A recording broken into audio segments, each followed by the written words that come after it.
counselling is practiced across different countries, and take those skills and bring them back here to Australia so that we could improve what we do in access to new genetic testing. I've just recently completed a PhD, and that was part of a study. Some of you might have heard of it, called Mackenzie's Mission, but it was a study looking at offering reproductive genetic carrier screening, and with a particular focus on screening for deafness and what different stakeholders thought about that inclusion of those genes. So that's a little bit about me and my research interest. And I'll hand over to Alison now, who's going to take you through the rest of the presentation. Thanks, Lucinda. So hello, everybody. I'm Alison McEwen, and like Lucinda, I'm a genetic counsellor with many years of clinical experience. So my clinical experience was in a general genetic service in Wellington in New Zealand. And I moved to UTS in 2017 to establish the Master of Genetic Counselling program. Prior to being a genetic counsellor, my background was in education. So it's nice to have come full circle back into education. I've had a number of different leadership roles in the profession across the Human Genetics Society of Australasia and the Australasian Society of Genetic Counsellors. My PhD was finished back in 2011, and that was about women's experiences of ovarian cancer. And more recently, I did some training in professional supervision. So I'm going to tell you a little bit more about online learning and about the two subjects that we're offering later on this year. So we use a learning management system called Canvas for online learning. And I'm going to show you a couple of examples of that shortly. So Canvas allows us to create a really interactive learning experience for everybody who's learning with us, with lots of activities as well as things to read, videos to watch, and discussion threads to participate in. Canvas is supported by a number of different browsers, and it's a platform that doesn't need a lot of bandwidth, so it works well for people wherever they are. So there is a screenshot here of an example from our Cancer Genetic Counselling micro-credential, where we've been talking about the different types of testing, multi-gene panels and microarrays and different types of testing. And then we've got a little quiz where people can check their knowledge. I'm just going to stop sharing, and hopefully I'll be able to get us back to the right place. Always a little bit risky to do that. Right. Flick through and find. Just going to show you on my screen a couple of examples from some of our other Canvas subjects so that you can see how interactive it is. So this is from one of our counselling and communication subjects, and we're talking with the students about what communication is. And so we give some definitions of types of communication, and then you can see here that we've asked our learners in this subject to find alternative definitions of communication and to post them on this tool, which is called a Padlet. So the learners in this subject need to go away and look for a definition that works for them. So that's one example. And then the other example that I was going to see, and I'm just going to ask Lucinda to give me a thumbs up if you're now looking at family systems theory. Yep. So this, in this subject, we're learning about family systems theory so that then the learners can start to think about family communication. So we do ask people to read, to do some reading. There are a couple of different chapters from books to read here, and when if I was to click on those, it would take the learner straight to the reading. So you don't have to find the book or anything like that. We can take you straight to the reading. And then here we help with the kind of key ideas from the reading. So you can build a summary of the reading. So if I was to click on this, it would tell me that I'd chosen the correct summary sentence, and then gradually, as I read that chapter, I can build up that summary and then take a screenshot of it. So it's a little bit like us creating the notes for you as we go along. And then down here, we've asked our students to think about or to read another paper about family systems, and then to talk about something that stood out for them from the paper. And then they can write a sentence about that here. And so they can see what stood out for their classmates as well as what stood out for them. And we can also see that. So that's just some examples to show you what the learning management system is like. And now I've got to find my slides again, so bear with me. Okay, just get to the right one. Okay.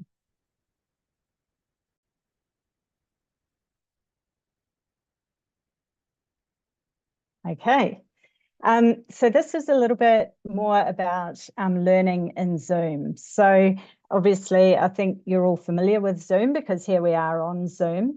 And how we use Zoom in the discipline of genetic counselling is that we have these weekly classes that are usually 2 hours long, and we call them live and online classes. And the classes are very interactive. So we'll have discussions. We use the breakout rooms in every class. There's time to do activities and role plays together and to ask questions. We ask our learners to complete some work in Canvas, which I've just shown you, before you come to class. And then we really strongly encourage people to attend class to make the most of the learning. We do record the classes, but because they're so interactive, learners will get much more from coming to class than they will from watching the recording. But it is available for people to go back and check on if they need to after the class. So we've recently run a cancer genetic counselling micro-credential, and I've just got some quotes here from some of the learners who did that micro-credential. So these learners were from 3 different countries, and they all talked about enjoying the interaction and talking with each other, meeting people from other countries and getting insight into how genetic counselling in the area of cancer is being practiced in different parts of the world. And they were all looking forward to implementing what they'd learned in their practice. So I'm just going to talk now a little bit about some of the things to be thinking about around enrolling in the graduate certificate. So we haven't opened the enrolments for the graduate certificate formally at this stage, but these are the entry requirements and the English proficiency requirement. And I've just realised we've got the incorrect one on here. So the requirement for English for the graduate certificate is 6.5 in the IELTS, not 7.5. So or 7. So I'm sorry, we've got the wrong one on there, and neither Lucinda or I managed to notice that. So we'll share that with you after in the communications that James sends out tomorrow. But the background that you'll need to come into the graduate certificate is any form of undergraduate or postgraduate degree. it's going to be really helpful for you to have some knowledge of human genetics and genomics, or at the very least of genetics and genomics, even if not human genetics and genomics. And the reason for that is that genetics has been a really fast developing field, and we can teach you the skills around communicating about genetics and genomics, but we can't teach you all of that background detail. So we'll provide you with kind of some of what you'll need in that area, but if you've got some background, it will make it easier.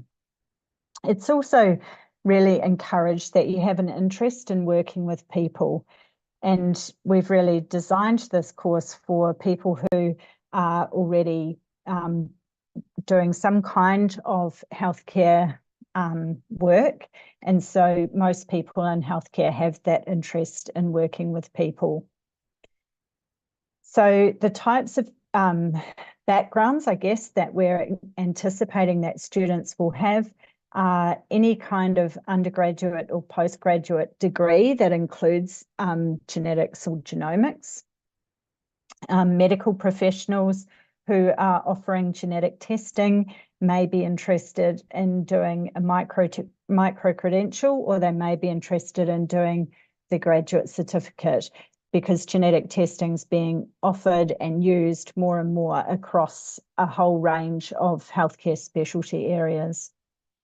Laboratory scientists who are liaising with people who are ordering tests may find many of the skills that we'll be teaching very helpful in their practice. Nurses and midwives, other allied healthcare professionals, and there are increasing numbers of researchers who are consenting participants for genetic and genomic testing and returning results. And having some of these genetic counselling skills will really support that activity as well. So I think people always like to know, are there going to be assessments? The answer is yes, there are going to be assessments in all the subjects. And how we'll prepare you for these is that during the weekly learning, there'll be practice tasks that are very similar to the assessments. And then in these 6-week subjects, we usually have 2 short assessment tasks that allow you to demonstrate your learning. And the assessment tasks are very much focused on cases and on demonstrating the skills and the learning. So if you do a micro-credential, at the completion of that, you will receive a digital badge, and you'll also be able to put 3 credit points towards the graduate certificate in genetic counselling skills. Beyond those things, we expect that you'll leave with increased confidence discussing and ordering genetic testing and interpreting results. We expect that you'll have developed a much stronger familiarity with resources and guidelines across different types of genetic counselling practice, and that you'll have made connections with other healthcare professionals. So I'm just going to tell you very briefly about the 2 subjects that we're offering later on this year. So the Introduction to Genetic Counselling subject is really to prepare healthcare professionals who are likely all need some genetic counselling skills in the future. So we're going to teach core communication skills and some practices around things like documenting a family history and how to integrate cultural safety into genetic counselling. It's going to be very much skills-based learning, and the resources that we provide you with will be ones that you'll be able to use to provide evidence-based genetic counselling care in your setting. So if you're a nurse, for example, working in cancer, you'll develop some skills to provide genetic counselling to people who might be wanting to talk with you about their family history and who might be wondering about genetic testing. This subject, Introduction to Genetic Counselling, is going to run, the classes will run through October and the first week of November. And the final assessment will be due on the 8th of November. So it's a very tight time frame of 6 weeks, with a 2-hour class each week and about 6 hours or so of online learning. The enrolments are open for this now, and we'll put the links in the chat shortly. Practical skills in genetic counselling is going to follow on from the Introduction to Genetic Counselling subject. And this subject is going to really focus on that shared decision making that Lucinda mentioned earlier. We're going to talk about consent conversations, how to interpret genetic test results, and talk to clients and families about those. We're going to have activities that really encourage us all to reflect on the importance of engaging with diverse communities and ensuring that the genetic counselling that we're using is accessible and inclusive. So the classes for this subject will begin in November, the first week of November. So there is an overlap of 1 week between these two, for these two micro-credentials, and they'll run through till the 12th of December. And again, we've opened enrolments for this subject today so that you can enroll any time from now if you're interested in doing this subject. So the links, it looks like I can see that there are things coming up in the chat. So I don't know if Lucinda's putting them in, or James looks like he's nodding. So you can find these on the UTS Open website. We have a special price for both these subjects of 1,500 Australian dollars per subject. And if you're able to find 6 people from the organisation that you work from, there's the potential for a group discount. So I would encourage you to talk with your colleagues and your employers about supporting you to do these micro-credentials. We do require 15 enrolments to offer a micro-credential. So please, if you're thinking about enrolling, do enroll so that we can go ahead and run these 2 micro-credentials. Yeah, I really encourage you to talk with your employers about supporting you to study with us, and perhaps also to industry representatives, for example, from pharmaceutical companies or genetic testing companies who might be keen to support you to really develop your practice so that that they know that you're delivering genetic testing in an appropriate way. So Lucinda and I are happy to take questions now. So I'll stop sharing and feel free to put your hand up or unmute if you've got a question for us. Alison, I just thought there's one question in the chat that I think we should just speak to. Yeah. I was going to answer your question, Alice, in the chat, and then I thought it's probably something that everybody might want to hear as well. So the question from Alice is, will the credits from the graduate certificate or these micro-credentials contribute towards the Master of Genetic Counselling course? So that's a great question. So the Master of Genetic Counselling and the Graduate Certificate in Genetic Counselling Skills are 2 qualifications that are aimed at quite a different group of people and that have quite a different background to them. So we've mapped all of the learning objectives from the Graduate Certificate and the Master of Genetic Counselling, and they are very different. So we're not offering doing the micro-credential will really develop your understanding of genetic counselling and is likely to strengthen your interview, I think. Yeah. I was just going to add that into it, Alison, is that, the topics that we're going to teach in the graduate certificate are very different in the skills and that idea when we're looking at different people compared to the masters. But for those who are interested in the masters, there's always things that you can learn by starting off with one of these micro credentials.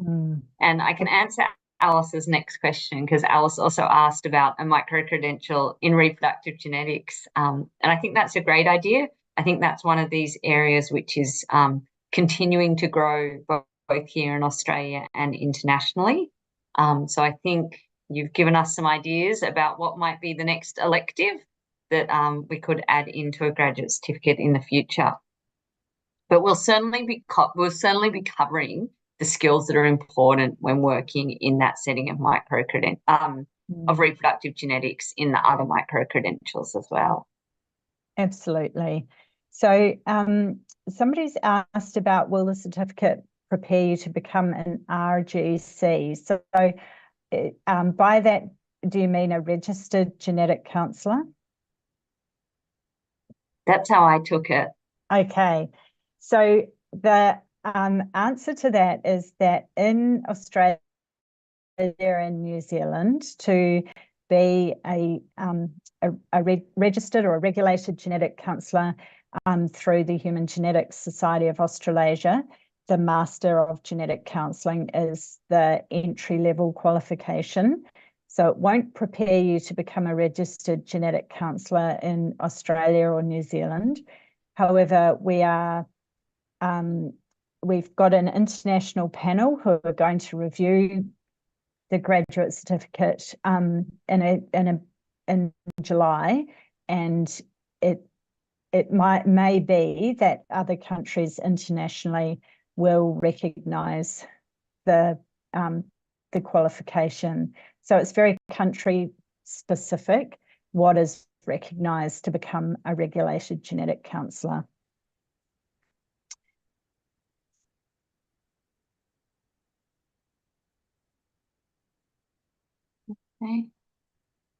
Okay. The difference between the graduate certificate and the Master of Genetic Counselling. Are you reading that question too, Lucinda? Yes. Yeah, I was just reading the question from Yin Sim. Yeah. And I can see that you're a medical science undergrad and thinking about what it may be like to pursue a career in genetic counselling. And I think, as Alison mentioned earlier, these are two very different programs that we're offering. So the Master of Genetic Counselling is offered here at UTS, obviously, to train people who want to work as a genetic counsellor in Australasia. So that having that requirement means that you would be eligible to register as a genetic counsellor in Australia or New Zealand or anywhere else under the HGSA, so our Human Genetics Society group. And that's the first step to working as a genetic counsellor here in Australia and New Zealand, essentially. The graduate certificate is about building your skills in genetic counselling so that you can use them in the workplace that either you're already working in, you might already be working as a cancer nurse and want to add this to your skill set. You might be working as a paediatrician or working in the cardiac setting and talking to people about genetic testing. So you want to learn how to do that well and how to do that responsibly. So that's the purpose of the graduate certificate, is to build up your skill set in genetic counselling, use them in your workplace, or for those who are working in countries where they don't have an accreditation process for genetic counselling at the moment, this might be something that will help you then work as a genetic counsellor in your home country. So that's a process which is still happening, and please reach out to either Alison or myself. We've got our emails, or Alison's email will be at the end. We'll pop them in the chat so that you can ask specific questions about your situation on where you're living and where you might want to be practicing. as either as a genetic counsellor or using these skills in your workplace already. I hope that answers your question, Yin Sim. But if you do want to pursue a genetic counselling career here in Australia, then the Master of Genetic Counselling would be the pathway for you.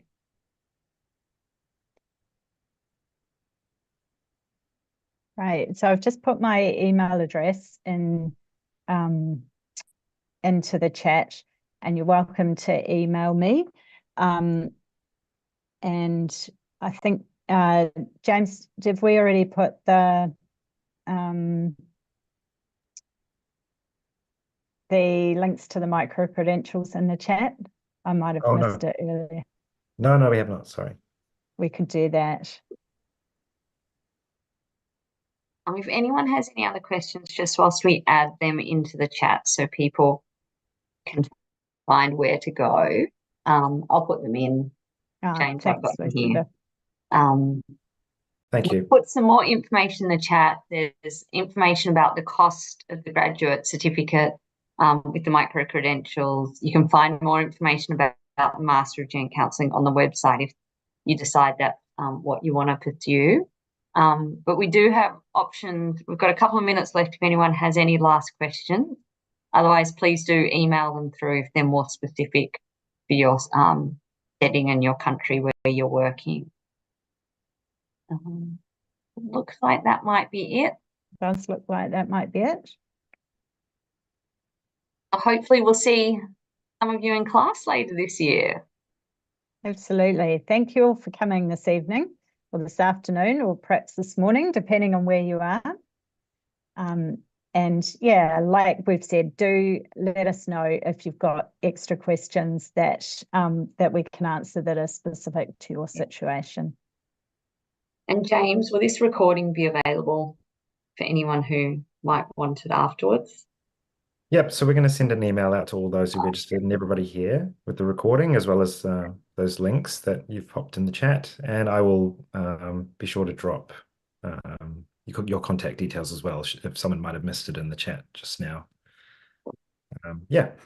The time difference across all these different countries. I'm sure there are people who wanted to attend but got the time difference wrong. It happens in class as well, everyone. Yep. Yep. Great. Okay, thanks everybody. We'll see you all later. Thanks, James. Thanks. See you. Bye-bye. Bye. Recording stopped.